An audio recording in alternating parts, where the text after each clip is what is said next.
What's up, everyone, and welcome to the BumCast. Happy Ben Johnson Day, everyone. I am your host, HBSC, the head bum in charge, along with Baloney, Dougie Fresh, Southside Bum. He decided he's taking a PTO day so he can watch the Notre Dame Ohio State game. But who cares about that game? No one fucking cares about that game, except maybe like 3 people. It's Ben Johnson Day. Happy Ben Johnson Day, everyone. What a day to miss the podcast. We don't get many happy days on Mondays during the sports calendar. But it's a happy day. I got my good beer out. I'm drinking an Arctic Panzerwolf. I've got a Nice. I've got a Michter's 10. I've got the good bourbon out. It's good vibes. Jason, you said it's going to be a good vibe show, and that's what I'm feeling. It's been a good vibes since like about 3 p.m. earlier today. And yeah, man, everyone in the comments, feel free to, hop in and celebrate. It's a day of celebration. Yep. Hell yeah.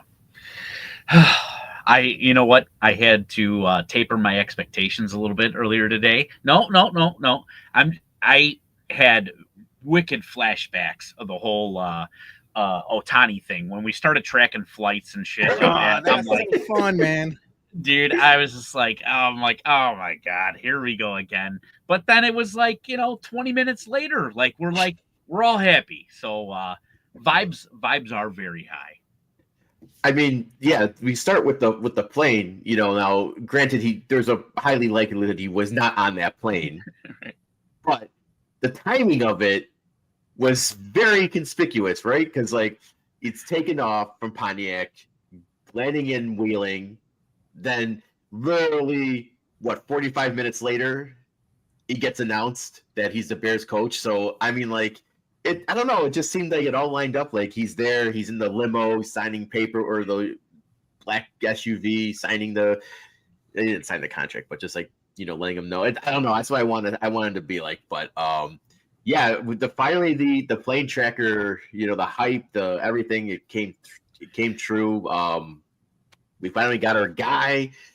I mean, credit. No, we were actually going to today do the trial of Ryan Poles on the podcast, and I was going to be the judge reading out all the charges. Peter was going to be the defense. Dougie was going to be prosecutor. He's exonerated. All charges are dropped. He gets a stay for now. Everyone's getting fucking pardons today, huh? It just Poles now gets a pardon. I said it in the teaser. I had like 4 pages worth of notes, and a lot of it was bullshit because I was on the defense, and I said I was gonna Johnny Cochran your guys' ass real good. I had spin zones for everything. I had indictments on you, Jason, saying Papa Poles does it again. I had tweets lined up of how many times you sucked his dick, all of that. I was so ready for this trial, and just everything else today, it got expunged and he's free to go. We're back on the Poles train, baby. Yeah, Ryan Poles.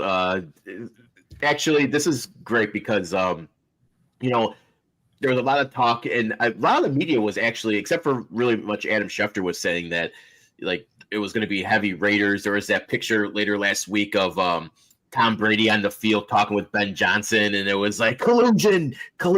You can't be talking to Ben Johnson, motherfucker. And I guess guys, if you look at the Bears on paper versus the Raiders on paper, it's a no-brainer, right? You got the quarterback, you got a high draft pick, you got skill positions players, you got a great defense already lined up, you got a lot of salary cap. There's a lot less he has to fix as opposed to the Raiders, who have no quarterback. They have basically 2 players, Brock Bowers and Crosby. They need a quarterback. They don't have a high enough pick to get a great quarterback. So there's a lot that he would have to do. And Tom Brady is minority owner, right? You still have to deal with Mark Davis, and that motherfucker fires people on a whim. He's currently paying 3 head coaches and 4 general managers. So yeah, Jason, you kind of hit the nail on the head. The thing was worrying me was the scuttlebutt, was the whispers, was the Tom Brady influence. Because if you were to tell me, a week ago, if I had to put my money on Tom Brady or I had to put my money on George McCaskey, there was no question. But today is one of those days, a leap year, if you will. Once every 4 years, George McCaskey gets something right. He cucked Tom Brady, and he cucked him good, and it's for our benefit. Yep. Yeah, the thing I'm wondering is like how much of this was Kevin Warren, and I hate the guy. I hate the guy, but like how much of that business aspect of this whole thing, like you know, had a little hand in on that. But yeah, I mean, end of the day, yeah, we dupe one over on Brady. Jacksonville, the other option.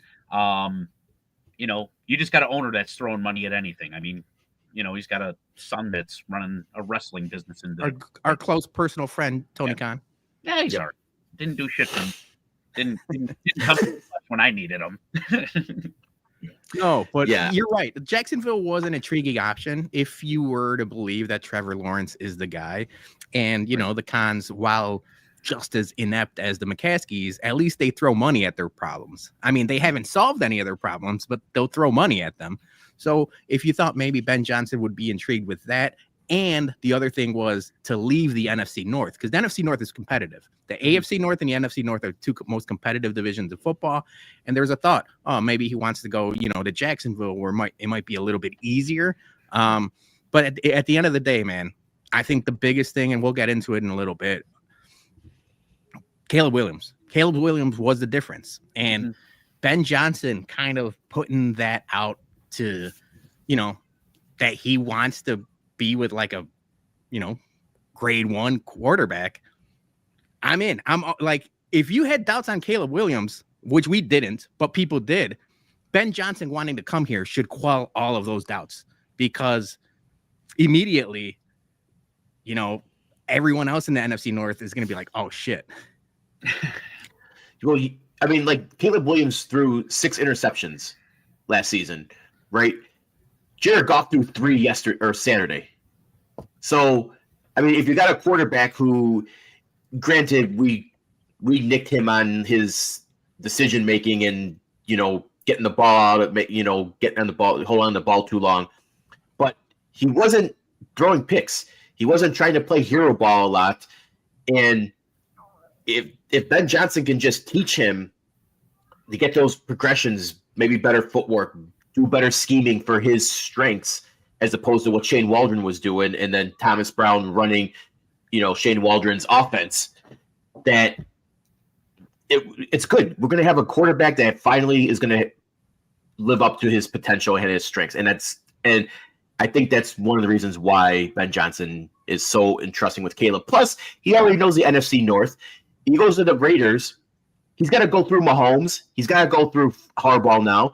He's got to go through Denver, which is coming up with Bo Nix, and they got Sean Payton there, right? So much you don't want to go in any division where Patrick Mahomes might just never win, especially when the refs are in there. He basically Kansas City owns the refs officiating. So I think he knows he can beat JJ McCarthy. He knows he can beat Jordan Love, and now Lions their team's still going to be there, but the whole coaching staff is going to be decimated when Aaron Glenn leaves too, and who knows how many assistants they're going to be taking. So the new offensive scheme that comes in, is it going to play to Jared Goff's strengths? Probably not as well as Ben Johnson does, because Jared Goff just proved he's Jared Goff again last. And yes, they did do 500 yards of offense, but when your quarterback commits 4 turnovers in the game,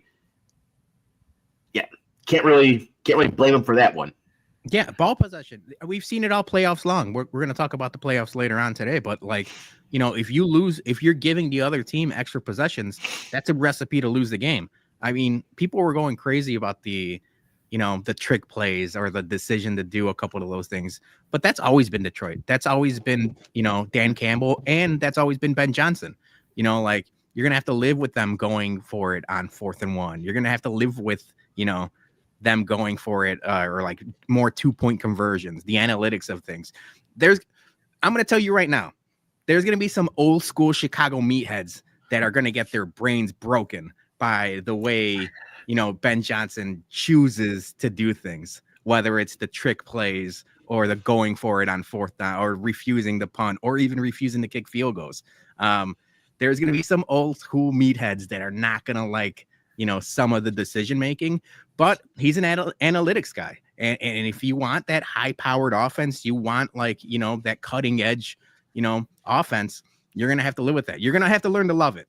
But the main thing is the Bears got the 1A candidate and didn't fuck it up. When have we said that, whether it's free agency or coaching or anything else? You know, for the last 10 years, I mean, since George McCaskey's been running this team, you know, it's been bonehead decision after bonehead decision. And while it pains us as Chicago Bears fans that we are getting compared to the Cleveland Browns of the world or the Jacksonvilles of the world or the Raiders of the world, the fact of the matter is they've been run like those people. You know, we are a charter franchise, but they've been run like a mom and pop organization.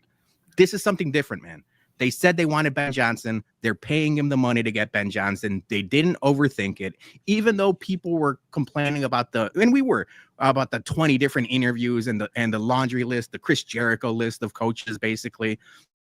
You know, at that point, Ben Johnson wasn't available. He was still in the playoffs. So why not do your due diligence? Why not, you know, make sure you interview anyone possible, because it wasn't a given. There was a possibility Ben Johnson went to the Raiders. And if they're left, you know, without the Ben Johnson option, you better make sure you do your homework. The good thing is that wasn't the case. They got eliminated. You know, shout out the Commanders, shout out Washington. They get, like, who would have thought that the upset of the weekend leads to the Bears hiring their coach earlier than expected? I was ready to, you know, for this thing to last way into the end of the Super Bowl and beyond. They get upset, and, you know, they basically don't let him, like, I know he wasn't actually in the building, but they didn't let him leave the building. You know, like, they wanted him, they signed him, and they did it. So, you know, credit to them. We haven't said credit to Ryan Poles or McCaskey's or Kevin Warren all that much, but credit to them today, man. We have to give it up for them. Yeah, absolutely. You took the words right out of my mouth. I was gonna tell you guys, I am more, you know, my whole New Year's resolution was to taper my expectations of my sports teams, to not be disappointed. And today, I'm not like, hey, you know, Ben Johnson's going to win us a Super Bowl. He's going to do this. He's going to do that. I am very excited that they did the non-traditional Bears route of, like you were saying, they hired the top guy, which never happens for us. Now, I'm kind of interested to see, are they going to tie Ryan Poles to it and do the other non-traditional Bears thing? I think 100%. And get them both on the same timeline. And now all of a sudden, we are a damn football organization. It would be you know, let's just do what everybody else is doing. There's a reason why people do stuff. And there's a reason, you know, you don't have to reinvent the wheel. It's not working. So, yes, I think at this point now you extend, you know, Poles. I don't know how many years Ben Johnson's got or whatever. They haven't announced it. I saw Schefter talking to to Waddle and Sylvie. They're talking most likely 5-year deal at minimum 4, but I think it's going to be closer to 5. Yeah, which is what you had to pay. You had to give him the bag. You had to give him the years, and it's fine. You know, he was we've been talking about Ben Johnson on this show since last. You know, when they decided to keep Eberflus, and we talked about, like, we thought he was the brains on the operation, you know, and, you know, Dan Campbell's just a rah-rah, you know, get the guys motivated type. But the main, or at least in my head, you said temper expectations. We probably should be tempering expectations. Yeah. But in my head, at least this leaves no doubt. You know, if, you know, people are talking about, like, you know, this is Nagy all over again. While I don't believe that, at least going into it, we don't know. We don't know. Yeah. But I'd rather give it a shot with this guy who is the 1A hire, as opposed to just a random coordinator, you know, our 4th best choice, or even Mike McCarthy, who, you know, has a decent record and a career as, like, he's had longevity in the NFL. Give me this guy. This is what we wanted. If it sucks, if 2-3 years down the line it didn't work out, we'll say hand up. I fucked up, you know, like I drafted him at Okafor, but no, it was like, this is what we wanted. So I'm ready. Like, it's all systems go. Yeah, the shocking, I think one of the most shocking things too about this whole hiring was not only did we complained about like all the coaches they were hiring. But what's most shocking about this was they didn't even give him a second interview in person. They got the Rooney Rule thrown out of the way, and they were like, he must have killed it in his in-person or his virtual interview to be like, okay, that's the guy we want. And there was reports that after the Zoom call or whatever with Ryan, that he had personal time with George and Kevin, like privately on Zoom. And who knows what was said in that. Maybe they said, Peter, you mentioned about polls potentially being extended now. Maybe they don't. Maybe they said to him something, and this is me just putting tinfoil hat on. Mm-hmm. We're going to give Ryan to hit the rest of his contract, and then if it doesn't work out, we'll take your input for who you want as GM, or maybe give him more. That makes sense, Jay, but that would be the Bears doing the Bears things and doing the dysfunctional route. Like, that just doesn't work out, right? I'd rather Ben Johnson be lockstep with Ryan Poles. You know, they have connections. Oh yeah, 100%. Like 100%. But it's George McCaskey. He even said last week at the press conference that he doesn't see any concern with the GM and coach being aligned in contract. He said that's a non-issue. So, like I said, I'm just putting tinfoil hat on. Maybe you're saying, like, we're going to give Ryan a couple years to fix this. If it doesn't work out, you'll still be under contract, and you can have input on who you want as GM. Yeah, I saw some people complaining, or not complaining, but there was like, wow, I'm surprised they didn't get like that second interview, or like, you know, they didn't have an in-person interview. They were ready to just hire him off the spot. The resume is the resume.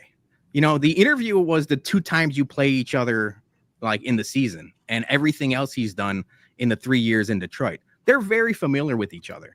You know, like the 500 yards of offense, even though they lost this weekend. I'm not blaming Ben Johnson on that loss. The defense was decimated. Their injuries were bad. The turnovers by Goff were terrible. You know, I thought Ben Johnson called a fine game. There's a question mark about that trick play, like I said, but that's the kind of stuff you're going to have to live with Ben Johnson. How much of that was Dan Campbell, though, right? We don't know if Dan Campbell's saying call that play. Yeah, well, yeah, but my guess is they, like I said, Ben Johnson and Dan Campbell are, you know, one and the other when it comes to, you know, how aggressive they are calling their offenses. But yeah, even that, like, we're gonna have to live with the trick plays, and I like it. Like, I've got some quotes from. I asked Bob Pants, our resident Detroit fan, to give me some pros and cons about Ben Johnson. So I'll pull those up and give them to you guys in a second. Okay. Yeah, you mentioned trick plays. You know, obviously people, you know, talk shit about the whole, you know, Williams play, you know, having your wide receiver throw it out and getting the interception. Okay, fine. The one trick play though that they did with Amaran, where, you know, they handed it off, and then Chuck, you know, did another shovel pass to Amaran. That was beautiful. Now, granted, you need a great offensive line to pull that off, but that was a beautiful trick play right there. And if we can master stuff like that instead of just trying to come up with like gimmicky fucking screen passes all the time, you know, that's what we need. When I saw that play on Saturday, there's the same thing Sam Reeves is saying. Ben Johnson stole that play from Thomas Brown and Keenan Allen. They were very similar. When you got your receiver back there chucking a ball, and they're fucking Leroy Jenkins it, just fucking tossing it. All right, so I've got our guy Bob Pants. He's been on a couple times. Hold on, real quick, Peter. Just want to get to a quick super from Jared Seven. Cheers, boys. Here's a better second half of my Irish. Thank you, Jerry. Yeah. You know what? I turned the national championship game off because I had it in my second screen right now. So give us updates. If you guys are watching, hopefully you got the BumCast on the big screen and the football on your phone. But if it's the other way around, I'm not going to complain. Thank you guys for watching. But we do need updates because I'm not going to be watching. I said nobody cares about this game anyway, but I know a lot of people care about this game. Yeah. All right. So hit us with the quotes about Ben Johnson from our. All right. So Bob Pants, big time Detroit Lions fan, big time troll of the Chicago sports bums, because since we started this podcast, Detroit's gotten the better of Chicago for mostly everything, even the White Sox. When we thought the Sox were going to be awesome, Detroit ended up being better. He says, pros. He's from the Sean Payton offense tree. It's obviously creative, and he loves trick plays. It's cool because he sets a sequence of plays up where any look can give you 3 or 4 different options. The offensive line pulls and blocks, and the edges are really unique, and he loves to create conflict and hesitation. His best shit is called off the play action. Cons, he's only really done it for 2, maybe 3 seasons, I guess. He says, one talking point Lions fans could use to get some sleep at night is that the offense was A1 with an offensive line that was graded, best in the league. You had Laporta, Gibbs, Monty, Amon-Ra St. Brown. How much of that is having a genius play caller or just talent everywhere on the field? He said he benefited from having a stacked roster, and that kind of only works with people like Penile Sewell and crew. He says Matt Nagy has entered the chat. So he's one of the guys we're saying, like, as much as Ben Johnson can be a miracle worker with Jared Goff and now Caleb Williams, you got to get this offensive line right.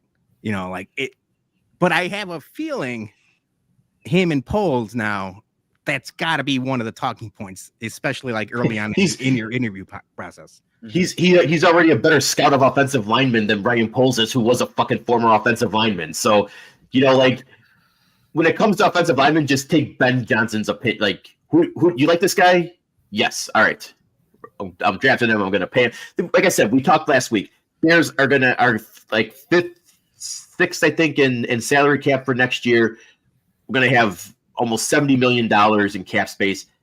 Get those premium linemen locked in. And then when you go into the draft, you can draft in position of strength if you have, like we said, you need 4 linemen, you need a couple more depth pieces.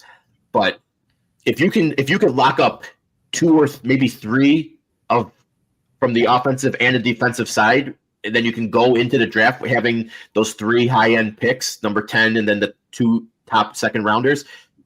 Thank you, Peter, for pulling that up. I mean, having 3 picks in the top 50, that's awesome. And then at that point, if you can at least get a couple linemen from free agency, then maybe if a good defensive end comes at 10, you take the defensive end. And then you go offense, or you vice versa, whatever. You can mix and match. But free agency is going to be big this year for Ryan Poles and for Ben Johnson. And I know the Bears have been winning the offseason the past couple of years, and but now I want him to. I don't need him to win. I need him to make smart fucking decisions. I need him to not. You don't need to get the flashy prize skill position free agent guy. Just get solid, reliable, fat guys who can get holes open for you. Yeah, I mean, we talked about in the past, Jay. I think Darnell Wright's here for good. He's rated as a top 5 in his position. I think Braxton Jones is here too. I think he's going to be a starter next year. He's on his last year of his deal this year. Realistically, 4 for depth would be good, but they need 3 starters. They need a center and the 2 interior linemen. Whether you do that with free agency and then 39 or 41 or 10 and 41, like you mentioned, it gives you versatility, right? I think we've seen in this playoff, it's people like to nitpick, and the Jalen Carter and now even Jared Verse with the Rams, how dynamic a real frontline pass rusher can be. They're game changers. We thought we had that with Montez Sweat. Maybe he has a bounce back year next year. But if they draft somebody at 10 that could really be a game wrecker, that's only going to help the team in the long run. So like you mentioned, I think 2 offensive linemen and a defensive lineman with the 3 picks, I think that's where you got to go with it, plus the free agency stuff. The thing I heard going forward, we're shocked, right? We're shocked that George McCaskey spent the money and gave the bag to Ben Johnson. I don't think they're done. So Schefter was saying that it sounds like Dennis Allen, former New Orleans Saints head coach, is going to be the defensive coordinator under Ben Johnson. They're also talking to Darren Rizzi, a special teams guy from New Orleans, who was interim head coach too. The name that we should be interested in, because I was looking now at Lions Twitter, people are really scared that Ben Johnson's gonna he's gonna poach Hank Fraley. Hank Fraley is the offensive line coach for the Lions. So if Ben Johnson can give him some sort of, elevated position and bring him to Chicago, now we're cooking with gas, because we've seen how talented that offensive line is. A lot of it has to do with just the talent on the field, but their schemes and everything else work beautifully. And if you're able to poach him from the Lions, then it's like, yeah, whether it's Poles or Ben Johnson calling, the roster decisions with the offensive line, I think there's a way to turn this around fairly quickly. I want Ben Johnson to go into Hallis Hall like fucking Ari Gold in Entourage with the paintball gun, and then just Chris Morgan first target, man, and then get the fuck out. Yeah. Chris Morgan is he should have been gone, dude. He was almost like one of these classic, Chicago, whether it's Kenny Williams or Garpax or all that. Chris Morgan was there forever because he was one of Matt Eberflus's like right hand man. I think they they were at each other's wedding. Like, they've known each other forever. So like every goddamn coach under the sun was getting fired within the last 2 years at Hallis Hall. And for some reason, Chris Morgan just skated by. But yeah, no, he's going to be out of here. He was like the Don Cooper. Shout out Don Cooper. Yeah, shout out to Don Cooper. Sam Reese says, make Cole Kmet great again. You've got to use it. He's got to use a tight end. Yeah. Look what Laporta does. I don't think Cole Kmet is as talented as Sam Laporta, but he's there. I mean, I call him cement hands. He's gotten way better at that the last 2 years. But they just didn't throw to him this year. He was out pass blocking because the O-line was so bad. I think he's going to have a bounce back year. A lot of these guys, dude. I think DJ Moore is probably licking his chops now. He's going to be in the Amon-Ra St. Brown, position. Mm-hmm. And it's going to be good. It's going to be good for everyone. I think, this roster, while flawed and, it's got its warts, like we mentioned it before, it's not that far off. There's talent there. If you look, it's almost like looking at in Detroit in a mirror. And while we don't have the offensive line, the skill position players are there, right? Like Rome can be the Williams guy. And Swift, the question mark is going to be the running backs. And I'm interested to see what Ben Johnson's going to want to do, because he's had DeAndre Swift in the past, and he let him go once out of Detroit. I'm not sure if he's enamored with them. I think maybe they could work at least for another year or two, but people are saying like maybe draft a running back. If you're drafting a running back, I'm saying it's going to be way late. Like, people are going to create like Ashton Gentry at the 10 position. Don't get cute with that. Don't get cute like any. It's offensive line, defensive line. Yeah. Yep. No, if they're going to go running back, they got to. That is where you take on a project player like towards the end. I believe that this is the biggest draft of Ryan Poles' life right here. He can't get cute like he did last year, drafting a project at 3, or then doubling down and then taking a punter at 4. And, as much as we were all high on Taylor at 4 in the 4th round, he's been mid. He's been very mid. He's like bottom 3rd on everything. So he just can't. He can't screw this one up. No. Peter, going back to what you mentioned too, I like Dennis Allen potentially being the defensive coordinator. I think that's going to be a very good hire. I like Richard Hightower, but I hope that the Bears aren't going to Bears themselves and say, you need to keep this coach or this coach. The Bears are going to do the White Sox thing and keep everyone on the coaching staff just to no, they can't do that. Yeah. I think it's going to be chaos. I know. Yeah. So I like Rizzi, coming over from the Saints as well. And okay, I'm not so much worried about who he hires as his offensive coordinator, because it's going to be his offense, and most likely he's going to be calling the plays, right. Doing the Sean Payton role. So you nailed it, Peter. Who's going to be the offensive line coach and who's going to be the wide receivers coach? Because those are the two things where those hires need to be on point and really, really good. And if he takes them from Detroit, even better, because that weakens Detroit, right? So that's what we want. We want the poaching now. My other note too is I think a lot of this, the feel good vibe started over the weekend when you saw that he signed with Rick Johnson and Priority Sports as the agent. And I think the big loser on the Ben Johnson hiring is Trace Armstrong. He has got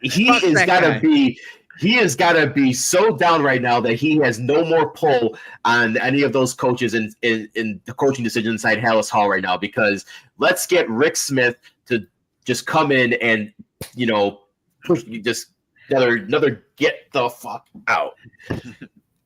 Yeah. Going back to the Dennis Allen hire, it makes sense if he is the defensive coordinator, only because both him and Rizzi have head coaching experience.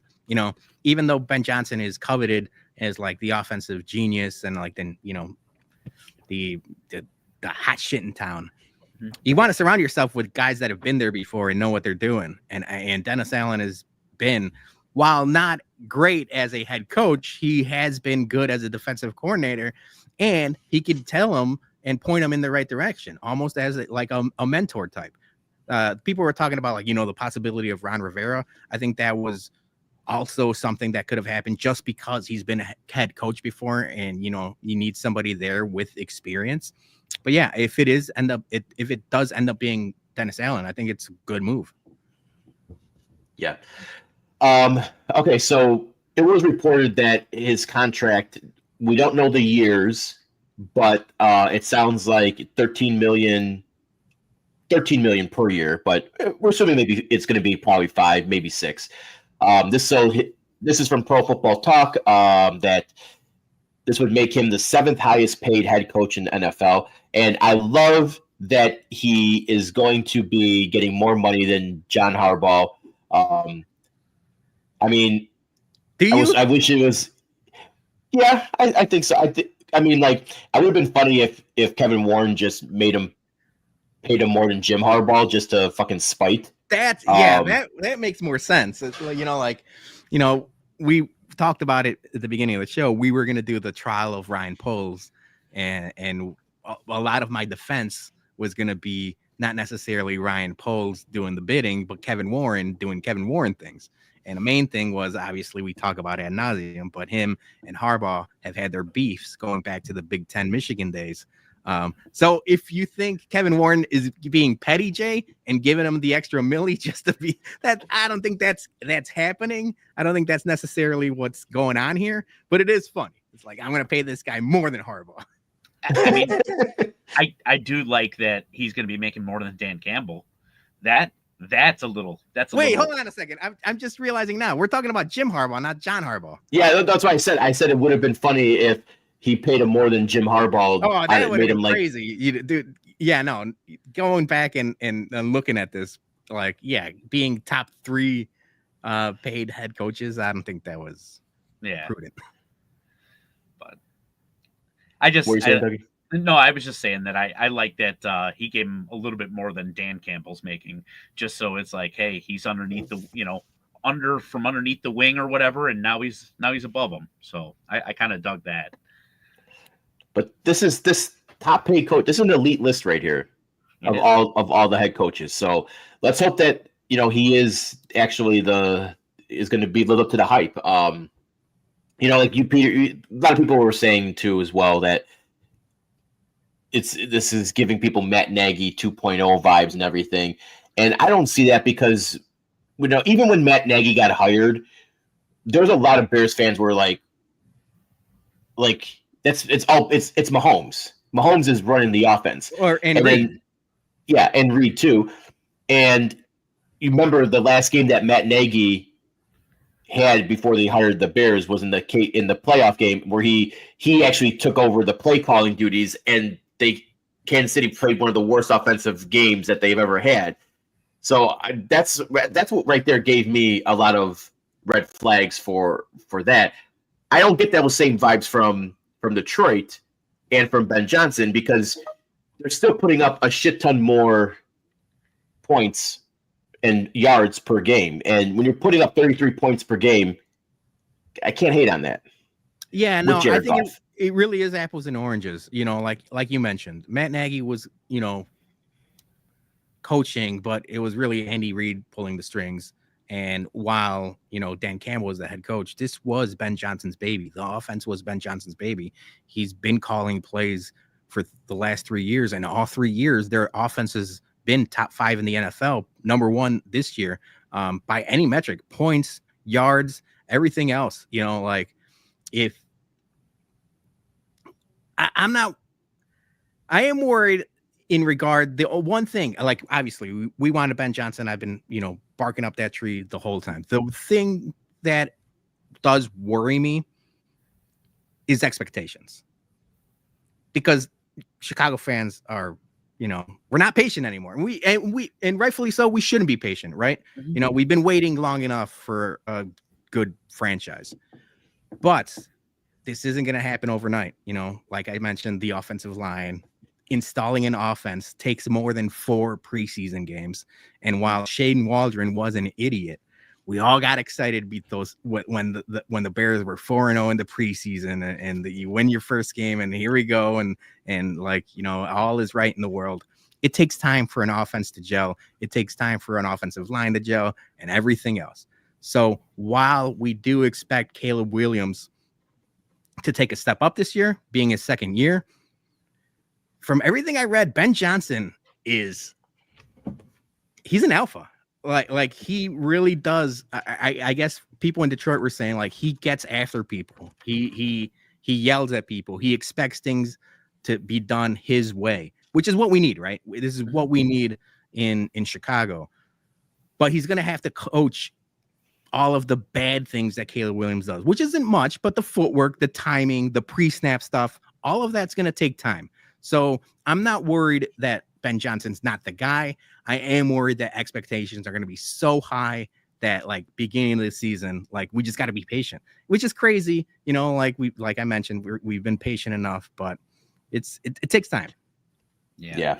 You heard player after player this whole season telling the media that they wanted to be pushed. I think he'll be the guy that pushes them. He'll be the guy that, try and squeezes that extra juice out of the orange. The one thing, like you guys were saying, with Nagy or whatever, Nagy has that last bad game, red flag, comes be our head coach. And then you've got Eberflus, who it sounded like the Colts were going to basically fire him. And then we hire him as a head coach. So it's like red flag after red flag. There's really nothing red flaggable, with Ben Johnson right now. Yeah, maybe, like his play calling, maybe a little off the wall, but like you guys said, you're just going to have to take that with the territory. I mean, you remember when Riverboat Ron was doing that, stuff all the way back in the day. It's, hey, you win some, you lose some, but when you win those ones, they're going to feel real freaking. So I want to get to just another tweet here. Just says, information on Keenan Allen's future with the Bears. He's a free agent. I'm being told it's extremely unlikely he returns. Ben Johnson is looking to upgrade the speed of this roster. And look, we said it too. We all probably assumed that Keenan Allen wasn't going to go back. He's going to probably want to go where he can get a ring later in his career. So he'll probably sign with KC next season. Him and DeAndre Hopkins will be limping, to Super Bowl number 4. But I guess, yeah, I 100% get this, right? You have 2 very young receivers, and having Keenan Allen on the team, I didn't think was a bad move, because hopefully he taught Rome a lot. Because Keenan Allen's one of the best route runners in football, and Rome's strength is route running as well. So I'm hoping he helped grow that. But the age, the injuries, he had some great games for the Bears, but the injury history with him is just, I think it's too much to bring him back at anything more than a 1-year deal. And if he wants a fast offense, then let's go. I don't think, you're not going to go sign Chris Godwin or T. Higgins or any of the other top free agents, wide receivers out there, because you don't exactly. You got Rome, you got DJ Moore. Work with that. Can he rehab Tyler Scott? Maybe. But at this point, are we really trusting? Are we actually trusting Poles' older draft picks, right? Because him drafting wide receivers has not been the resume is not very promising when it comes to that aspect. So I don't know if we'll see, but and he still has rookie deals, so and he's not as bad as Valus was. So, but if they decide to bring in a low cost, speedy receiver, I'm okay with that. Let's tailor the offense to what he wants. Yeah, I mean, at this point, we're talking number 3 receiver. It's not going to be a lot of money to begin with. It could be like a veteran journeyman. It could be, somebody that just was off his rookie year or rookie deal and didn't get re-signed, or it could be somebody late round draft pick. Everything that Caleb Williams talked about with Keenan Allen was glowingly. That's the one thing I do, even if it's only been a year and it's only going to be a year, my hat's off to Keenan Allen. He battled through injuries. He dropped a bunch of passes that I complained about. But at the end of the year, if you're telling me Caleb was better because of Keenan Allen, we say thank you, and he goes on and he goes on his merry way. Most likely, like you mentioned, to a winner or back to California. It sounds like he wants to go and end his career back in California. Maybe that's a possibility. But yeah, man, whether it's the running back or whether we're talking about the second or third tight end, because realistically, you're going to need more than Cole Kmet. You're going to need 2 more guys, and the guys that we have right now are old as hell and don't play. So like, you need another tight end. You need another receiver or 2, but all that comes with time. Like I mentioned, like you start now, you hit the ground running with the draft and free agency, and you build. Ryan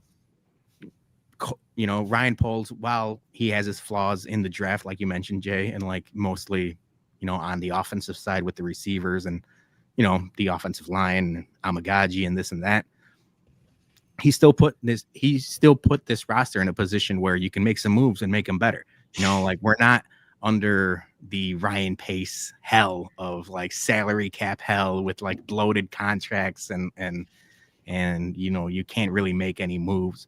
There's moves to be made. So time's going to tell, but yeah, I'm excited. Yeah. So this tweet, sorry. I wonder what happens to Swift now. Ben reportedly hates that guy. Yeah, that's what I wanted to ask you guys. So who on this current roster do you think is going to be not a cap casualty, but a Ben Johnson scheme casualty? It might be Swift, dude. To tell you the truth, Roshan can play the David Montgomery type. Not as good as Montgomery. I think Montgomery is more elusive.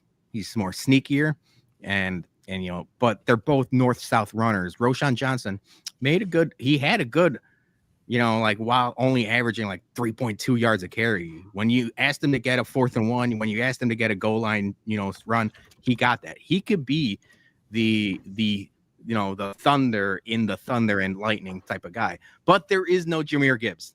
You're not going to sign a Jahmyr Gibbs in free agency. Most likely, you're not going to draft a Jahmyr Gibbs because you have other issues.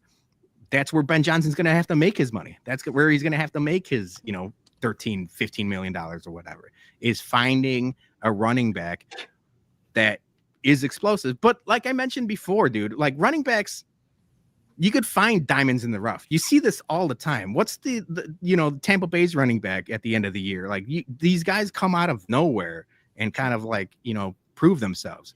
So it's just a matter of finding the right guys and putting them in a position to succeed, which I think Ben Johnson can do. Yeah. I mean, also, we beat this into the ground. Having an offensive line is a hell of a thing. I mean, look at Barkley this year. I mean, the dude had like 1,000 yards, like before he was even touched. I mean, dude, when you're putting up those type of numbers, like there's a lot of people that can, put up 1,000 yards when they're not being touched. So. Yeah.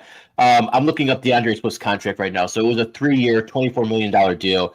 His cap hit for this season or up for next season is $9.3 million. If we did cut him, we would take a dead cap hit of $8.7 million. So probably not getting cut next season. If you do cut him in 2026, with his cap hit being $8.8 million, you would only have a $1.3 million dead cap hit. So I think it's more realistic that he gets cut after next season. Yeah, I mean, Shanta's in the comments saying the same thing you are. You keep him for another year, and who knows, dude? Now we're just like speculating, right? It's speculation that he doesn't like, Swift, and it's speculation. But there's talent. There's talent there. If you have to deal with it and you got to work with it for another year, that's fine. I'm sure Ben Johnson will figure out a way to make him productive. Yeah. All right. Any other Ben Johnson talk we want to do before we move on to some other stuff here? Any other final news and notes? No, I mean, we talked about it already. I already gave my kudos to Ryan Poles, Kevin Warren, and School Bell Slacks McCaskey. Yeah, it's a good day to be a Bears fan, man. We don't get many of these. I mean, the last one was when they drafted Caleb Williams, and yeah, I'm excited. We're gonna probably talk more Ben Johnson next week, but yeah, good day for BJs. Yeah, good day for BJ. Credit to you, Jay. You haven't been. I for sure thought you were going to be talking more BJs now. BJ. Who doesn't love BJ? All right, yeah. So let's talk some more. We're gonna get more into some NFL stuff and some headlines, but we gotta pay a quick bill from our sponsor. So. The original Chickies Beef and Banquet is a proud sponsor of the BumCast. Get ready for the big game with Chickies Super Bowl party packs, now only $295 plus tax. Each party pack comes with 5 pounds of delicious homemade beef and gravy, 5 loaves of French bread, 1 pint of hot and sweet peppers, a half tray of sausage and peppers, half order of wings served with a variety of sauces, 2 pan or thin crust pizzas, each with 2 toppings, 20 Italian beef rolls, and 20 mini cannolis. Get your hands on an extra 16-inch thin crust pizza for only $20 each. Don't miss out. Make sure you get your Super Bowl orders in by Friday, February 7th. Call Chickies at 708-449-1000 and order today.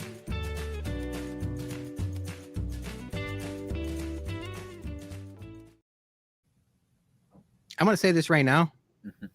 That Super Bowl party pack, I'm not even having a Super Bowl party. I might order that. That sounds awesome. All of that food. Yeah, I'm in. I don't know if you guys have had a chance to try them, but those Italian beef egg rolls, they're deadly, dude. They're deadly, man. You're doing one of the whoo emojis? Yeah. Basically, the way I would describe them, they're like a grown-up pizza roll. Like those pizza rolls that you'd get as a kid, but just Italian beef, little spice. Delicious. All right. So we got some headlines, Jay. We wanted to talk a little more NFL, but I didn't want to do it. But I saw you guys doing it. I'm gonna have to tweet police you guys.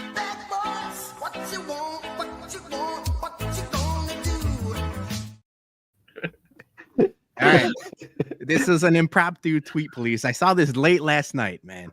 So it starts off with just an innocent tweet from our friend Valerie Corns, Cornsy, the better half of From the 108 Chorizy. She had, what a beautiful pie.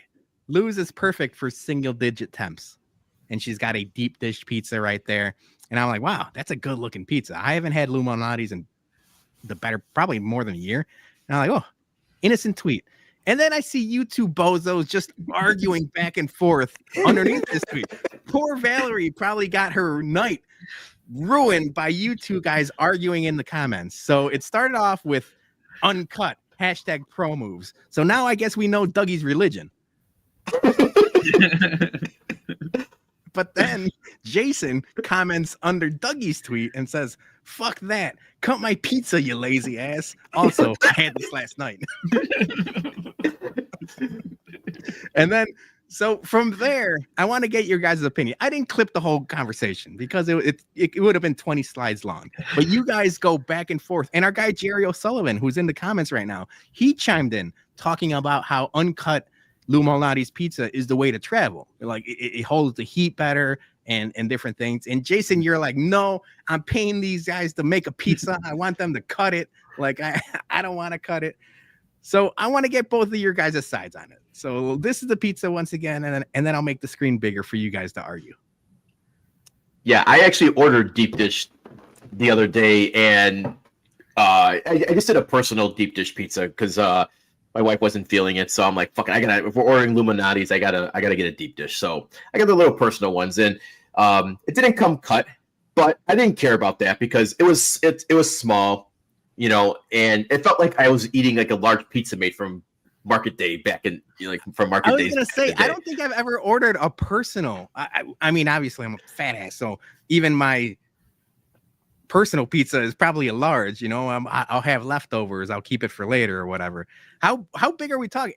When you say personal pizza, I'm thinking like book it. Like remember Pizza Hut, book it. You read your books and then you get like the pin, and after 6 books or whatever, you get your personal pizza from Pizza Hut. How big or small are we talking? I think it was like 8-10 inches. It was kind of like a pot pie. Yeah, kind of like that. Like 8, like I said, like 8-10 inches, but it was fine. I don't know what the fuck you had care in charge. Like what. You want to cut the pizza? You said you were swearing about the pizza. Well, yeah, because cut my pizza, you lazy ass. You're not. That's not a Karen. No, because I'm not calling and complaining that my fucking pizza wasn't uncut. All right, I'm just saying, like, Dougie. Let me get Dougie's side of the story. Well, yeah. So, yeah, uncut is the way to go. So at least the Lou Malnati's by me. I have like one that's in the general area. They do like 60 pizzas an hour, delivery style. And like, if you're that last pizza, dude, you want that thing to still be fresh. And also too, if you've ever noticed when they do cut it and they have it cut, it's like soup in the middle because everything, all that water and stuff. Yeah. It comes out piping hot and then it steams up. It's garbage. You got to leave that thing uncut. The big thing that like sparked my whole argument with you, Jay, was like you were like, oh, they didn't cut it, they're lazy asses. But then I show you like you specifically have to tell them not to or to cut it. Like it's in the thing. I did notice that on the online ordering that, and I was like, that's the weirdest fucking thing. Like that shouldn't even be a thing. Like, no, cut the fucking pizza. Like I have never in my 42 years of ordering pizzas have had anything delivered that wasn't cut. Like, get the fuck out of here. Deliver the pizza cut. And yes, you can maybe make an argument that the deep dish not being cut travels better and the inside of it doesn't cool off. I could understand your argument. Thin crust, absolutely fucking not. Cut that shit. Fucking just do it in the squares and deliver it. Because I've never been to like a fucking birthday party, a work party, any event where I order a pizza and it's not fucking cut. It's like that's just standard pizza knowledge. It's coming cut. I didn't know this. I didn't know this was an option. I really didn't. But now that I know it's an option, I think I'm gonna start asking all of my pizza places, not just Lou Malnati's. I want to do my local mom and pop, John Gino's or Pizza Castle or everything else. I'm gonna start asking for them uncut because you guys know me. We've talked about this on the BumCast before. Mm-hmm. You're a triangle guy. As much as Chicago style pizza, is the tavern square cut, give me a triangle slice. So I'd rather cut them in triangles myself and eat them, one bite, everyone knows the rules style. Well, why don't you just say cut it in triangle form and then it comes cut? Sometimes I do. Like if I have like family over or like more than myself are eating the pizzas, I ask for, just the tavern style squares or whatever. But if I know I'm ordering a pizza, even if it's like a small or like a tavern style, I do ask for a triangle cut. I mean, you blame the Ninja Turtles for that. It is, dude. I've said it before. I'm a big Michelangelo fan. Michelangelo and Hulk Hogan were my two heroes growing up. One of them's an asshole, and the other one's a cool guy. So. Yeah, I just never knew this was a thing, and when I saw it on the website, I was like, "That's so fucking weird that it's actually an option to." And like I said, it makes sense, but I don't give a shit. Cut my fucking pizza. Like I don't want to. When the pizza gets delivered, I want to open it up and I want to eat those slices immediately. I don't want to have to go grab my pizza cutter and start fucking doing all that shit. No, it's delivering hot. It should be hot. Right in my mouth. Yeah, man, Jack says uncut, 50 cents less. Look at this guy. Saving you a $1.50, Jay. Yeah. You know what? The other thing too, I don't know if you guys have ever done this. There was a pizza place that we used to like to frequent that was not close to here. It was like 45 minutes away. So we got it every so often. We had them par bake it. You ever have a pizza par baked by a place? Nope. I don't even know what that means. Explain. Basically, they cook it like 3/4 of the way through, and then you take it home and finish it in the oven for you. So, Oh my God. If Jason doesn't even want to cut a pizza, Yeah. you think he's going to want to bake his own pizza? No dice. I don't buy the. I mean, we do buy frozen pizza. So like sometimes me and my Market wife. Day? Yeah. Shout out Market Day. No, but like we'll buy like the Screaming Sicilians or like the lots of matzo pizzas. And yeah, I got a pizza cutter and it's fine. And yes, Peter, when I do frozen pizza, I do cut it in triangles, so I don't square cut it. But I'm not baking the pizza and just eating it fucking uncut. Like, no. You gotta cut it. Always have it cut. I will say, frozen pizzas have come a long way in the last 5 to 8 years. They have really stepped up their game. Dude, Like, what's the one from Jewel that you recommended me? It's like a flatbread pizza. Those things are phenomenal. Yeah, dude. I forgot the name of them. I can't remember the name of them, but it's that one chef. It's got a real Italian name. Yeah, they're in Elmwood Park.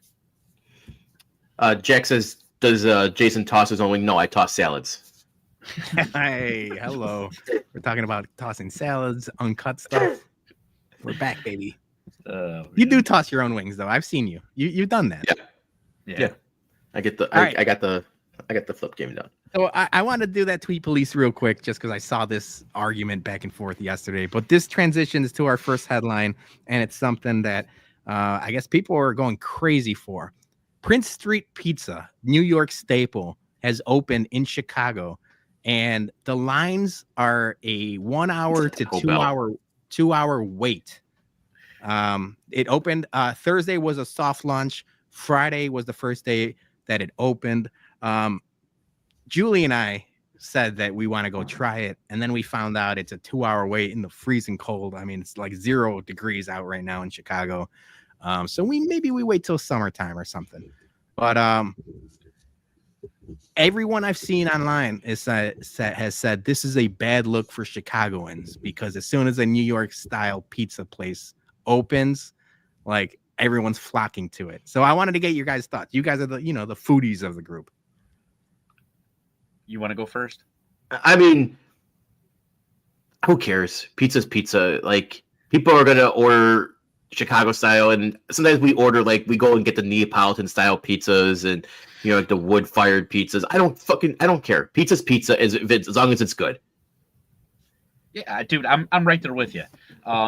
It's not like it's New York thin crust. You know what I'm saying? This is a totally different genre. Like, it's a different thing. Like, what's the big deal anyway? Like you're saying, pizza's pizza. This was from when I went to New York. I actually went there. It was phenomenal. I would have it again, 100%. Dude, so yeah, for those people not watching, if you're listening on the podcast or something, these slices are more of like what I would consider like a Detroit style pizza, or like a grandma style pizza is what they call it. So it's a square cut. But yeah, man, they look phenomenal. Both the pepperoni, and then people have been going crazy for the vodka sauce pizza, which is something Julie really likes. Julie loves whenever we go, like, she'll get stuff like vodka sauce, like Italian food. So they're like, oh, vodka sauce pizza. I really want to try that. But the fact that people are standing in line for 2 hours in the middle of winter, that says something. One, it's got to be good, or it's got to be hyped to the moon. So you've had it, Dougie. You tell me, is it worth the wait? It's absolutely worth the wait. Middle of the week in New York, I waited 45 minutes for mine. So, the lines probably aren't going to die down that much. You're going to probably be, especially like on the weekends. But yeah, like I said, this was middle of the week, 45 minutes. Just to give you an idea, the one is basically like a cheese. The other one's a pepperoni. The other one is the vodka sauce one. And then the other one is a spicy pepperoni with vodka sauce in the top corner. These things were lights out. They look like they're thick and they're heavy and everything like that. But that crust was just like pillow. It was so freaking good, man. I mean, I think I was more pissed that like I was having it in New York, knowing that I wouldn't be able to have it again, unless I went there. And I really don't like New York that much. So those pizzas look cut too. They do look cut. Well, Just one. if you're only buying it by the slice. Yeah. So they announced that they in the summer they're gonna do like late night hours. I think they're gonna be open till like I want to say they said something like 2 a.m. on like Friday and Saturday. Okay. So late night, have a couple 2-3 drinks and then go grab a slice from there. Heartburn's gonna suck, but it'll be worth it. Yeah. All right, we have another announcement. It is a headline because we got our Whiskey at Kamsky dates. We do. Yeah. So people have been waiting for this. We hyped it up, and then the Ben Johnson news, I completely forgot about it. Like, to tell you the truth, I was like, well, let's announce the Whiskey at Kamsky dates. People have been asking, and I was like, all right, let's do it this Monday. And then Ben Johnson happened, and I was like, who cares about baseball? But we do care about baseball. We very much care about the White Sox. So these are our official Whiskey at Kamsky dates for 2025. Yep. So obviously we're going to be back opening day. That's going to be a big one. And just announce our whiskey sponsor is going to be Bubba's Whiskey. They are the flavored whiskey brand from Michter's. So if you guys remember last year, Michter's was our sponsor for opening day. And they will be providing some more tasty pours for opening day. And so if you get a chance to try Bubba's, it's very good whiskey, but we'll have other goodies as well besides with the Michter's the whole Michter's family. So get ready for that. So then we're back May 24th against the Rangers, June 28th versus the Giants, July 26th versus the Cubs, and that one is going to be also sponsored by Michter's. So they are locked in for 2 dates this year. So our good friend Raven, she'll be on site, doing the nice whiskey pours like she was last year for Sox Cubs. And then we're doing something different. We're going to be in August tailgate. We're going to Whiskey at Kamsky for the Savannah Bananas. So yeah. We're gonna see if this works. Hopefully it does.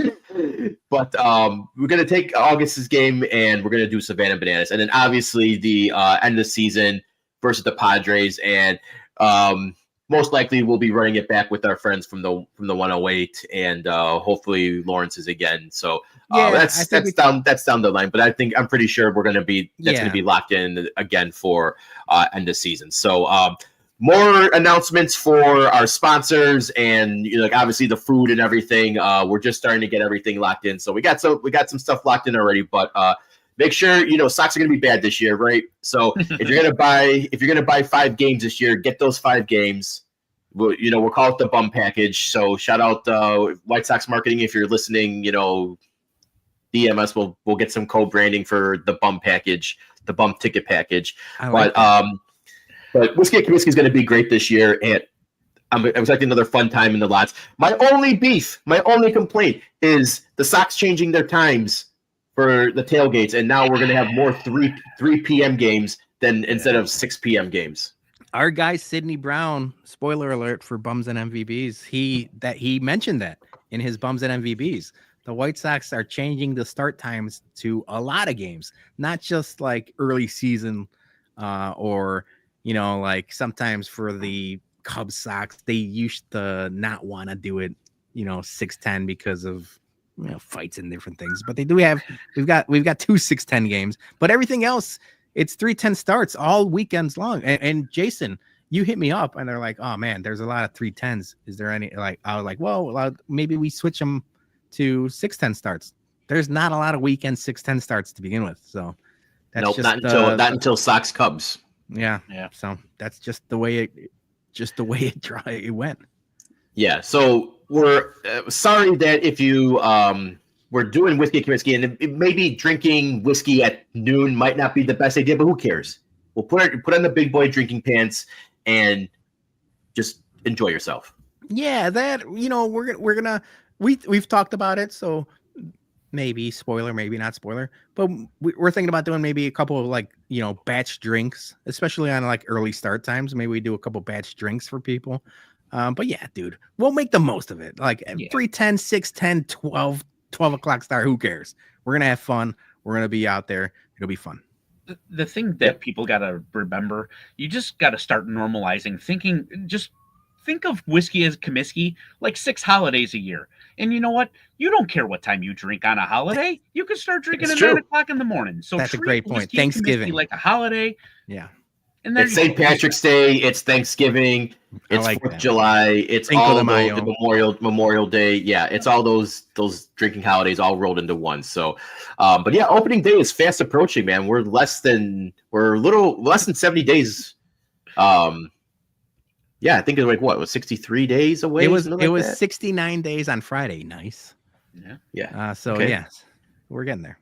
All right, so make sure you get your ticket and keep your eye out for more announcements on food and sponsors and all that stuff for the tailgate. So, all right, so that's our big headline. We have another related news we gotta just share real quick. If you guys haven't seen, these sexy hats are available for purchase. So $25, 32 shipped. If you're interested, shoot us a message. We have these available, and when they're gone, they're gone. So. Thank you everyone who's purchased one, and Peter, good job shipping them out. So yeah, I've been mailing them out. So thank you guys for those of you that have bought them. We've got a good amount left, not a whole lot of left, but yeah, once they're gone, they're gone. I think these hats and the Whiskey at Kamsky hats, we're still gonna have some for this year, but they're gonna be changed. You know, the colors schemes are gonna change, so they're one-offs, if you will. Yeah.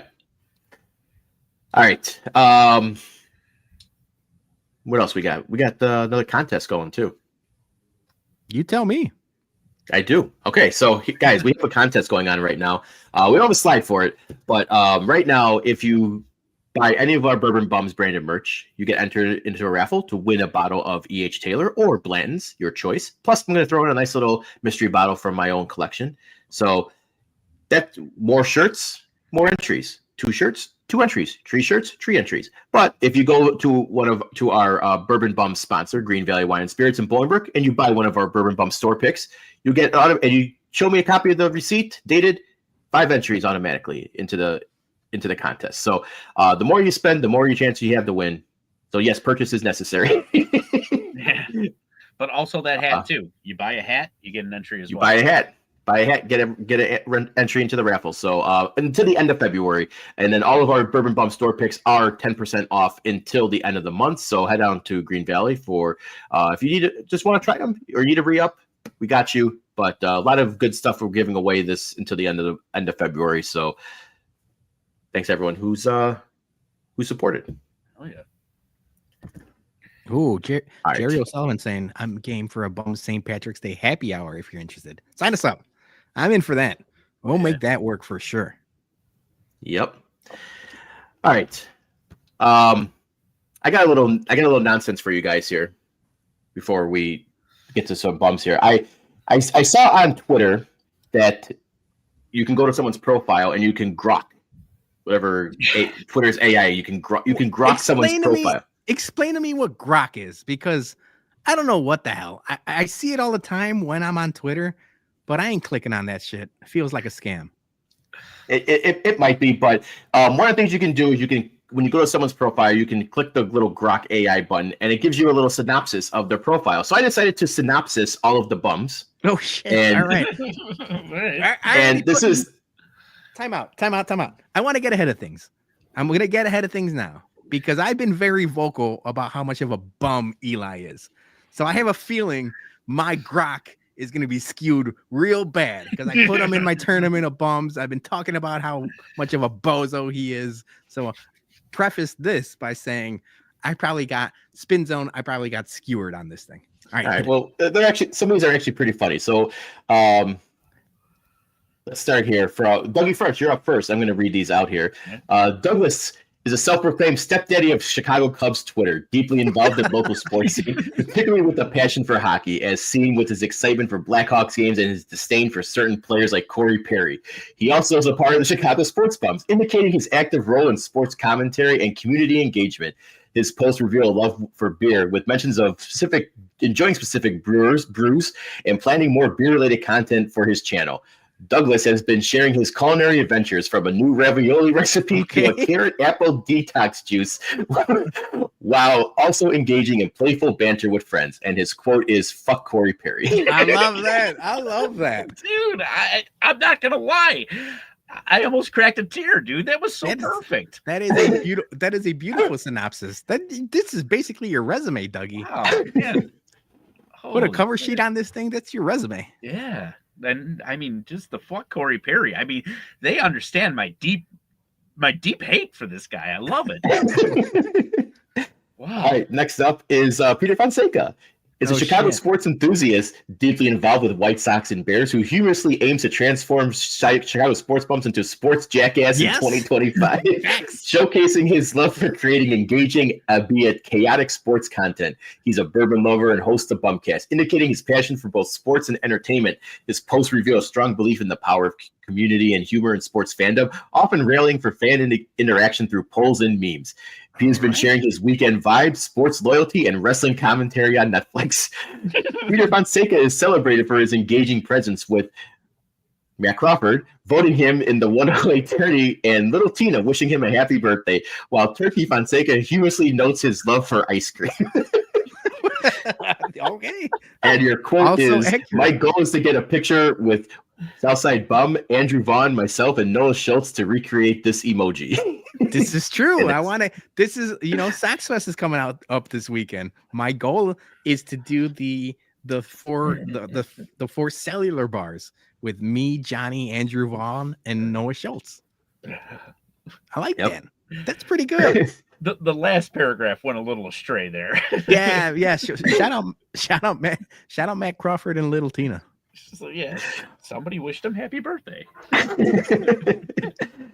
Next up is me, HBIC, the bourbon-loving sports commentator, host of the BumCast, and believes in playing for the win, not settling for field goals. I love that. That's the first synopsis. Just win, baby. HBIC has been sharing condolences, sports opinions, and engaging in playful banter. The community celebrates HBIC's involvement in events and shows, with Peter Fonseca noting their Simpsons draft participation and Colonel Bourbon appreciating their presence at gatherings. Hell yeah. And then my quote is, "Watch it be Professor Pig or Scarface or some shit like that." Although personally, it's not the main thing. I hope Black Mask, the random fucking Batman tweet. I thought mine could have been a little better, but I thought yours was going to be more aggressive. Yeah, I thought so too. How many condolences are you sharing? Yeah, that's what I'm saying. Sports condolences. Yeah, that would make sense. Aaron intern next. Aaron is a Chicago sports enthusiast deeply invested with the Bears and Chicago Sky, who also enjoys whiskey and has a knack for rallying fans with beer during games. She's passionate about women's sports, advocating for recognition of women's achievements in basketball, and isn't shy about expressing her frustration with the Bears' performance. Aaron's been dishing out food envy with taco tales and lamenting missed chances for to-go plates, while also diving into sports banter and local Chicago culture. Aaron has been warmly welcomed into the Bum Cartel, managing social media and appearing on podcasts with the Bums, Getting Drafty, and All Sports Scene, praising her contributions. And then her quote is, "I didn't know the national anthem could be that sexy." That's perfect. That's a good synopsis. With the saxophone too, big saxophone. Yep. You know what? Right. The one thing that I was like, man, if they have it in the profile, if it was once got hit in the face with a hot dog in Milwaukee, it would have been just perfect. That would have been funny. Next up, Southside Bum, a Chicago sports enthusiast with a love for vinyl records, who proudly supports the Bears, Blackhawks, and Illini, while also celebrating his local roots with a massive tamale haul from his godmother.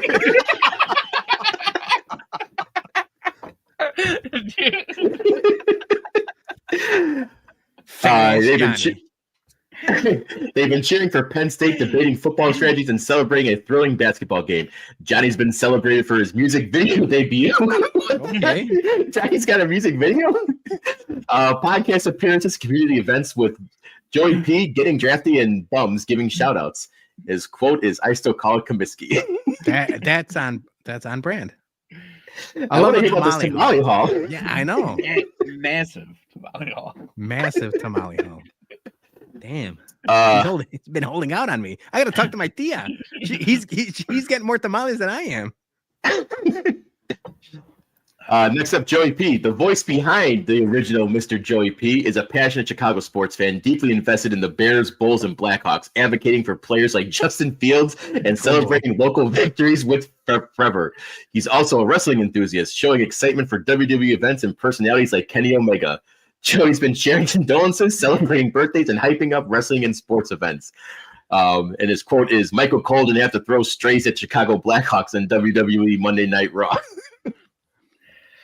Dude, I was going to ask him about that. I did not catch what Jason, you asked me, right? Because so I was watching the first no, it was the second episode of Raw on Netflix, and CM Punk kicked off the episode. They did this cool take of him driving to the arena, and then he gets out in the the lot, and it's just like a one take of him walking to the ring, and his music hits, and like everyone goes crazy, and literally the first thing out of Michael Cole's mouth was like, his Blackhawks might stink, but he doesn't. Here comes CM Punk. And I was like, what the fuck? I was like, I wasn't ready for the Blackhawks to be buried on my fucking wrestling. I try to watch wrestling to escape Chicago sports.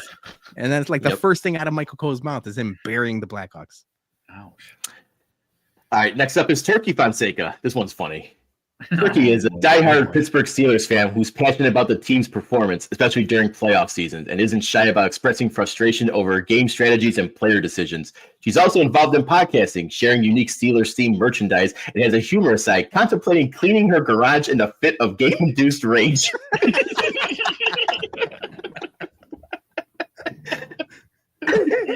Oh, man. Turkey Fonseca has been diving into Steelers fan frustrations, calling out player performances, and engaging in playful banter with other users. The community has been supportive, with White Sox Joy encouraging votes for her in the 108 tourney, Peter Fonseca humorously mentioning her in various contexts, and the sadistic Penguin celebrating her contributions on special occasions. And then her quote is, "What in the motherfucking hell?" That's also on brand. I love how cleaning a garage in a fit of rage. That one made me laugh. Oh man, Grock. Maybe I had Grock all wrong. I like Grock. Yeah. Grock. Good. Next up, I did the bums in the bleachers too. I did Prez. Okay. Known as Prez Master, is Chicago sports enthusiast with sharp wit, evident in his commentary on local sports teams like Bears and Blackhawks. He's a deep fan of deep dish pizza and has a penchant for dad jokes, showcasing his humorous side. His posts reveal a strong dislike for the Green Bay Packers, aligning with typical Chicago sports fan sentiment. Yep. Prance Master has been diving into sports trivia, from Garrett Cooper's brief Cubs stint to Miles Mastrobuoni's team transitions, while also throwing shade at Chicago pizza and the Ricketts. Prance Master is celebrated for engaging content with the Bums, recommending a follow Bums in the Bleachers, hosting live sessions, and his Despito.com, featuring them in podcasts. Then his quote is, "I have a 4.96 rating as an Uber driver and a perfect 5.0 as a Lyft driver." That is a sales pitch. That is a sales pitch. And then finally, his co-host partner, the Dram Daddy, Drammy Sosa, half of the Bums in the Bleachers podcast, is a passionate Chicago sports commentator who doesn't shy away from critiquing game strategies and player performances, especially when it comes to Bears and the White Sox. Coming from a Cubs fan, interesting. The Dram Daddy has been diving into sports critiques, from questioning coaching decisions to discussing player performances across baseball and football. The community enjoys the Dram Daddy's engaging content, with Prazmaster co-hosting live sessions on the Bums YouTube channel. And his quote is, "Saya Griffey Jr. saves the game." So he doesn't tweet that much. So yeah, he doesn't tweet that much. That's good though. But those were the Grock AIs, and I thought some of those were really, really funny. And I'm in on Grock. Yeah. Is it free? Do I have to sign up for Grock? You just click the if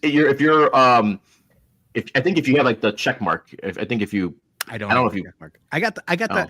So apparently, and this is something I got to get better at. Maybe resolution 2025. We're still doing those, even though it's January 20th.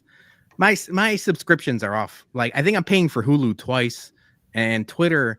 I thought I wasn't paying for Twitter, but I'm paying for the cheap version of Twitter, the $4.99 version that doesn't give you the check mark anymore. So I got to figure it out. I think you can still get Grock on it. So it's fun to use. All right. With that, we're gonna get to our tournament bumps. We got to pay a quick ad for ourselves, real quick. I lost it. I got it. Big Cartel is the official home of Chicago Sports Bums merch. Help support your favorite podcast by buying a couple 2-3 shirts. We got socks, Bears, Hawks, and Bum branded threads. and all of our shirts are unisex sizes. Remember, all the proceeds go back directly into our Whiskey at Kamsky tailgates that keeps them free for everyone. And keep an eye out for new shirts coming very soon. So visit shysportsbums.bigcartel.com today.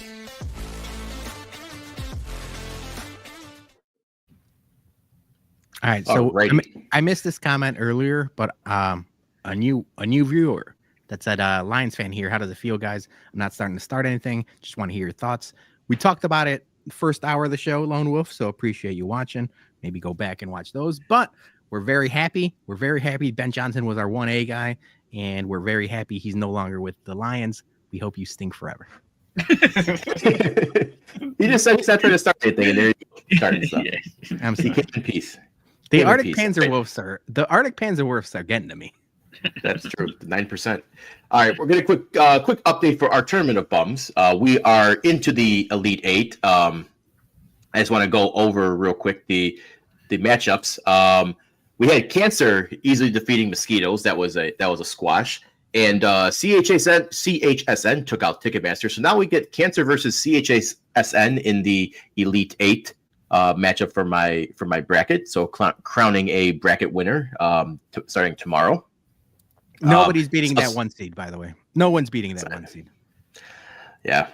And the Southside Bum region, Brett Favre and Mark Gastineau defeated the Winter Flu. I thought Winter Flu was going to upset that one, but they did not. They held on to their seeding. And then Hurricanes with the upset over Ray Gun. So he's not left with any top seeds anymore. His number 5 is going up against number 10. Yeah. Hurricanes, I think, is going to win this up. Yeah. Probably. In the Bologna region, Brandon Johnson with the upset over Drake, which we shouldn't really be surprised, but that was number 4 seed, upsetting your number 1. And then Jerry Reinsdorf does not upset, but he beats Elon Musk. So now we have Jerry Reinsdorf versus Brandon Johnson. That's going to be a battle for the ages. I want this to be. Do you remember when like Dan Henderson and Rampage Jackson just like basically just started going like this for like 5 rounds, and like they both just closed their eyes and started swinging? That's what I want this matchup to be. You know, like I think it could go either way depending on who catches on, like with the voters. If like we're White Sox Twitter heavy, obviously Jerry's gonna win. But if like just Chicago in general catches on, Brandon Johnson might make it a run. I just want it to be a slugfest. I want it to be a slobber knocker. The Undertaker or Undertaker McFoley, or even like Kevin Owens, Sami Zayn. I just want them to punch each other until they don't stop. Yep. It's gonna be a good matchup. And then finally, in the Dougie Fresh region, Abusers took out Aaron Rodgers. So the reign of Aaron Rodgers is officially over. He made substantial runs in the last 2 tournaments, but he gets knocked out in the Sweet 16 this year by Animal Abusers. And Political Ads has defeated Bleacher Jeff. So I was honestly surprised about that one. Bleacher Jeff, I mean, what a shithead. I mean, I saw that dude like taking pictures at the Cubs con or whatever over the weekend. My God, does this guy ever shower? I mean, I'm telling you, man, I don't know. Either way, and now the whole thing with the Cubs tickets, I don't know if you guys are privy to this or what, but with the Japan thing that he raised all the money for, they're not guaranteeing like season ticket holders to even get tickets to this game. So people that gave him all the money, he might just get money for not even being able to go. That's crazy. I mean, I'm sure he's going to find a way to get there, right? Like you got to scalp tickets. You got to figure out your way. If you're asking these people to pay for your trip, you better make this trip now. Yep. I don't know. Or are you going I'll take a Cubs get fucking hogtied down Clark Street? I might like it. All right, so Dougie, you got Political Ads versus Animal Abusers. That's gonna be another slobber knocker of a matchup right there. So, but this is our Elite Eight. So this week we're gonna be crowning our champion. So tomorrow, around 9 a.m., we'll be dropping the Elite Eight. On Wednesday will be the Final 4, and on Thursday will be the Bum of the Year. We'll be crowning the Bum of the Year for 2024. I think it's going to be Cancer versus Hurricanes, and then obviously Cancer probably might be winning that, and then I'm going to go with Brandon Johnson over Jerry. You think so? And- all right. and- Dougie, what is your And prediction?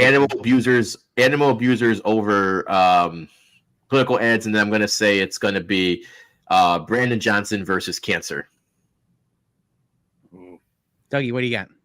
I think it's going to go Cancer. Then it's going to go Hurricanes. Cancer winning that one, going on to the finals. I do believe it's going to be Brandon Johnson. It should be. And then animal abusers. And then I don't know. I not playing home field, but I think animal abusers will beat either one of those two. And then it's going to be just a really awkward Cancer versus animal abusers. That's going to be Sophie's choice right there. Yeah. Yep. So I thought about this because we had Cubs convention this weekend, and the Ricketts just straight up put their foot up their ass or put foot up their mouth or put their foot up everywhere. And we got Sox Fest this upcoming weekend. And I was like, man, if this tournament happened next week, there's a chance Jerry Reinsdorf makes a run at this thing.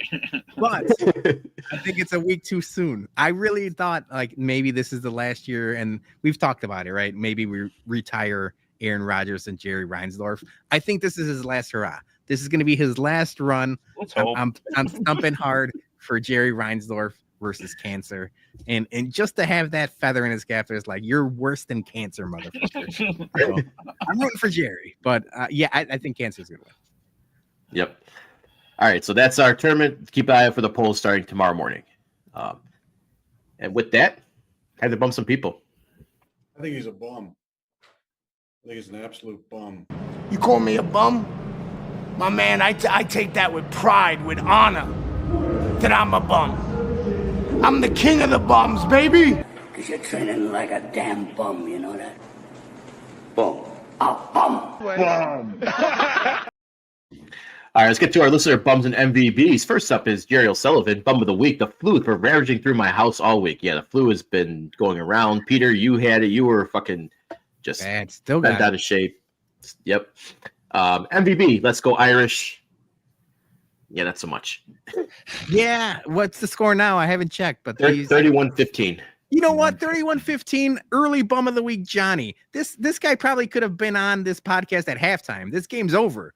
What are we doing? Well, they're on the 10-yard line right now. They actually might score, and it could make it a little interesting with 9 minutes left. So we'll see about that. Anyway, let's keep it rolling here. Lucky Spags, my bum is baloney. Some of us care about the championship game tonight. Go Irish. Nah. These tweets The response.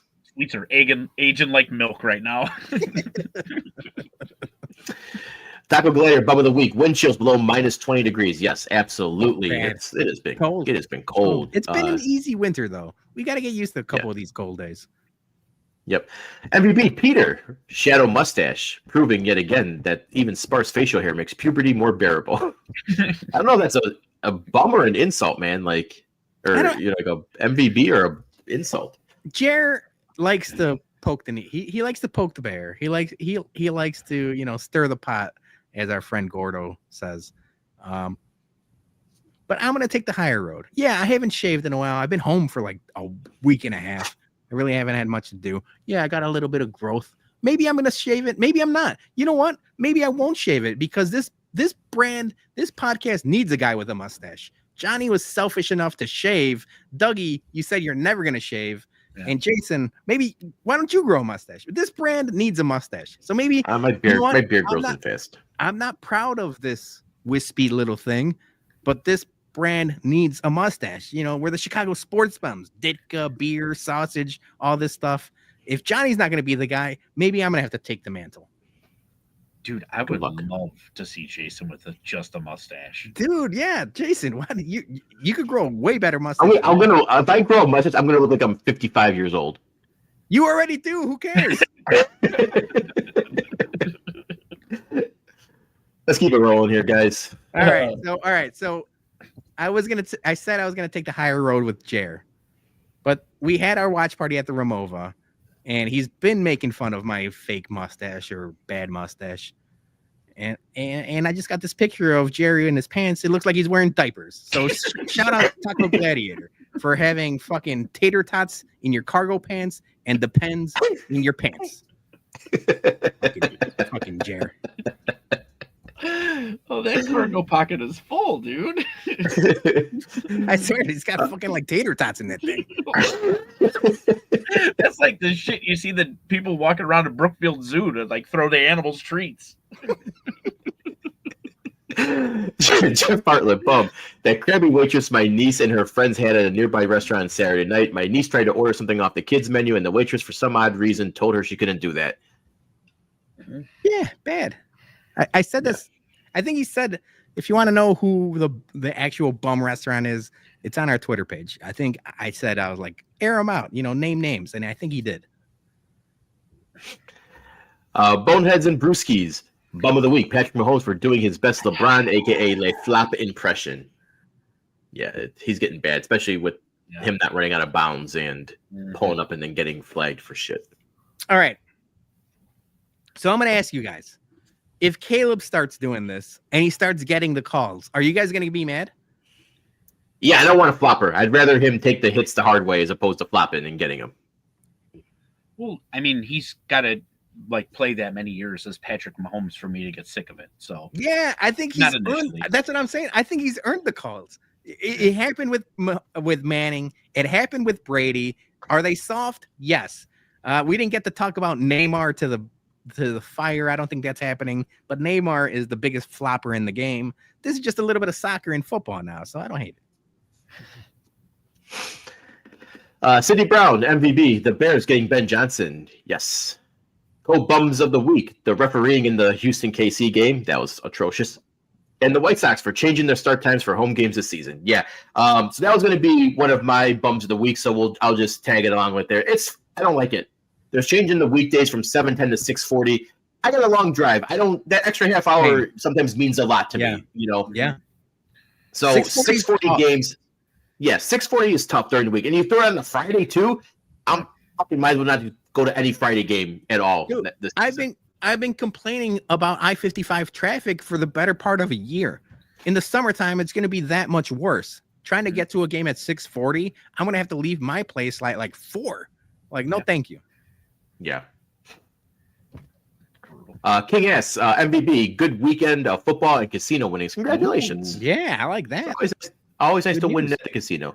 Bum of the week, Chicago Bulls for multiple reasons. I don't even know what the Bulls are doing. I don't care. They're bad. I think they're just bad. Yeah, they're in the sweepstakes for that Duke player, Cooper Craft. They'll find a way to get. They'll find a way to get that 8 seed and 8-9 seed and fuck our chances up.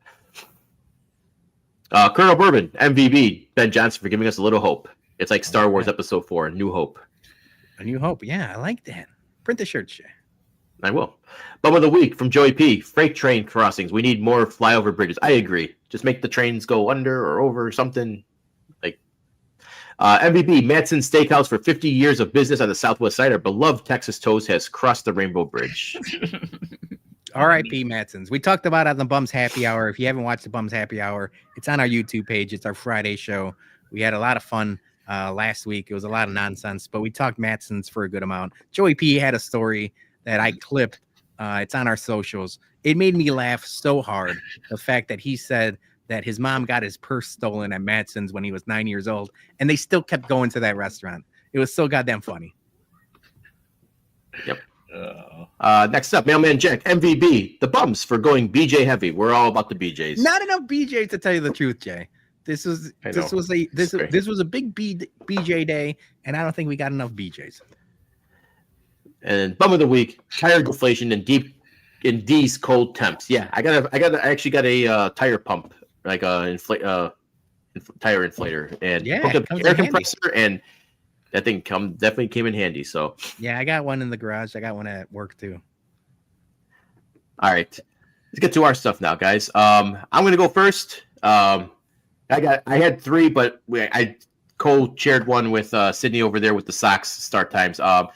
My first bum of the week, Chris Boyd from the Houston KC game. I don't know if you guys saw it, but at first play of the game, he threw a little temper tantrum. He took his helmet off, he threw it, and then he pushed his coach as he's walking to the sideline. You can't fucking do that, man. You can't lose your fucking cool in the first, and you can't be pushing your special team, he's special teams. You can't be pushing your coach for that. That's just fucking like ignorant, childish behavior. So, Yeah, get ready to learn Canadian League, brother. Yep, you'll be cut. And my second bum of the week is Ellen. Ellen DeGeneres. Yes, she's been a bum. I think she's been a bum for like the last 2 years. You're piling on. Yeah. So you know how so when every year, or I shouldn't say every year, but when Trump first got elected in 2016, there was all the celebrities who said we're moving to Canada. No one moved. Yeah. This last year, same thing. We're moving. She was the only one who moved. So credit to her. But she moved back already. It lasted 2 months. Come on. I'm bumming her for not sticking to Where her where did she move, and then where did she move back to California? She moved to England. Her and her wife, they moved to England, and then 2 months later she's back in California. Like, yeah, I appreciate you actually like going through with it, but keep it going. Like, move then. Don't. That's just a bad choice. Like if you got all the money in the world, if you're Ellen DeGeneres, and you move from California to London or England, that's never gonna work. You're gonna want the weather, you're gonna want the amenities, you're gonna want the Southern California lifestyle. You gotta pick somewhere better than London. You gotta go somewhere tropical, you gotta go somewhere rich, and you gotta wait it out at least 4 years. You can't be doing it after 2 months. Yeah, 2 months. Yep. That's like my vacations. You know, Dougie's moved. Dougie's technically more of a foreign traveler than Ellen. Dude, it's like seriously, 2 months. That's nothing. Yeah. All right, Peter, go ahead. All right, so obviously we talked about it earlier on the show. I want to give one last kudos because I don't think I'm ever going to do it again. We haven't done it for 215 episodes of this podcast. George McCaskey, Kevin Warren, and Ryan Poles, MVBs. You made us Chicago Bears fans happy, and that's something that hasn't happened. I mean, since Caleb Williams got drafted, we don't get many of these victories, and I'm excited about it. I think we all should be excited about it as fans. I think this is a new era. This is something that is well deserved, and it's risky. It's risky for them, and that's where you got to give them credit. It's something that we could have said same old Bears, Mike McCarthy or any of those hires, but they went and they paid Ben Johnson, and now I'm excited about it. So MVB, the Chicago Bears front office. So I'm going to write this down, November 20th. I'll see when's the next time I MVB them, because it might not be ever again. All right. And then my bum of the week, and this is something I wanted to get your opinion on it. So I'm holding off on the actual bum of the week designation, but I need a little bit of clarity. So Jason's gone, but Dougie, you're here. The people in the comments are here. Our guy from CHGO, Sean W. Anderson, does a great job with Chicago White Sox stuff. He had a tweet out there earlier today. He says, "This is if Pedro Grifol was a great hire." So he quote tweeted the CHGO Bears talking about Ben Johnson, and he compared it to Pedro Grifol getting hired. I didn't particularly like this. I didn't like that juju. You guys know I'm a superstitious guy. I don't like that out there in the world. And whether or not he meant it this way, I took it personally. So he had a show at 4:00. I was in the comments. I always watch.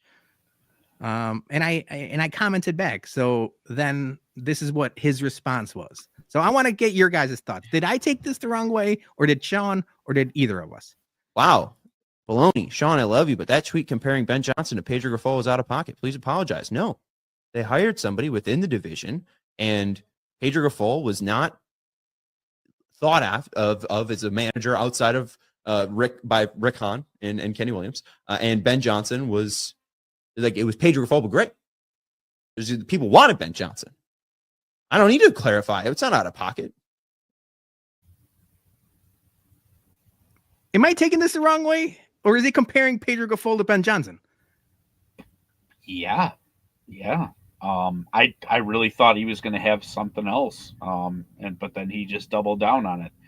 Yeah, I mean, A1, did Pedro even have a glimpse of the success doing what he was doing with the Royals Not as even Ben close. Johnson is? Yeah, not even close. Okay.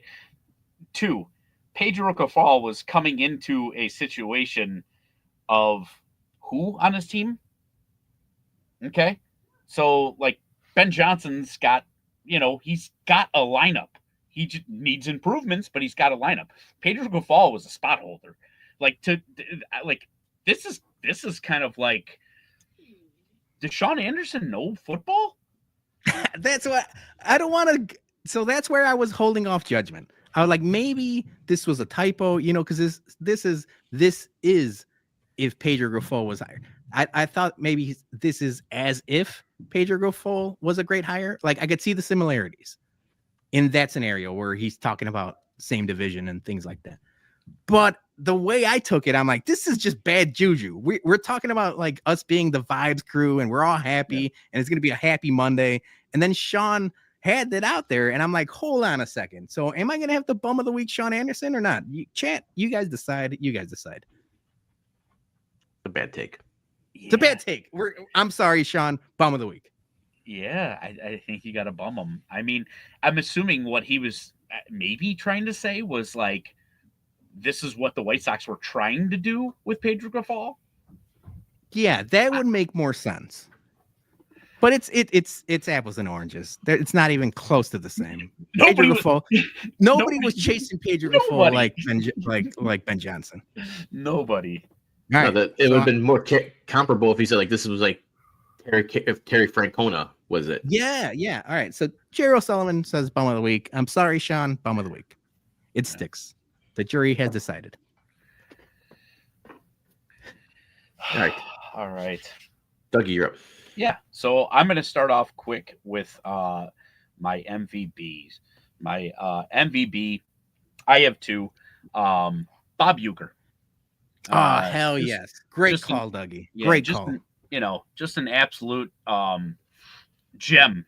I mean, unfortunately, we're in a time nowadays where you're not going to see announcers have character like them, like they do now or back in the day, and that's a real shame. Obviously, his major league movie series that was world class, but the guy was just a man's man. He was the people's guy, however you want to say it, but awesome dude. Cool guy. I was able to meet him once and got an autographed baseball from him. Awesome dude. My other MVB is Mr. Joey P. I forgot to mention this one last week. Not too many people know, but inside of our group, you guys know, while I was on vacation last time, I was able to get myself a bottle of Cream of Kentucky bourbon, and the post office lost it. And so I did not get that bottle. Joey found me a replacement and gave it to me as a gift. Didn't want any money, no nothing like that. Just wanted to make sure that I got what I had paid for.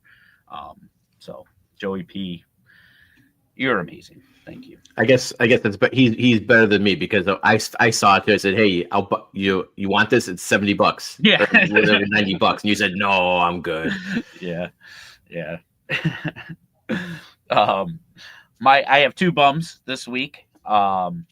First one is the U.S. government for their first round of relief checks for the people that were impacted with the fires for a whopping $770, which is an absolute insult. Like if you're going to do something like that, don't even bother giving them anything. I mean, what are you really paying for there? A couple nights at the hotel that they're staying at? I mean, that's more of a shot to the dick than anything. Just don't give anything. My second bum, I'm not even going to try and pronounce this dude's name because it's basically the alphabet times 2. But there was a little kid in the NBA Spurs crowd, and they were sitting courtside. A little kid holding up a sign that said he wanted to do a jersey swap with the said player. And him and his dad were there, and player came over, graciously did a jersey swap with this little kid, gave little kid his jersey. He got his jersey, and then the dad proceeded to put that online for auction in less than 12 hours. Wait. Sorry, I'm sorry. Bad. Yeah. I thought you weren't going to try to pronounce the person doing the badness. You're not trying to pronounce Victor Wembanyama's name? He's like the biggest name in the NBA.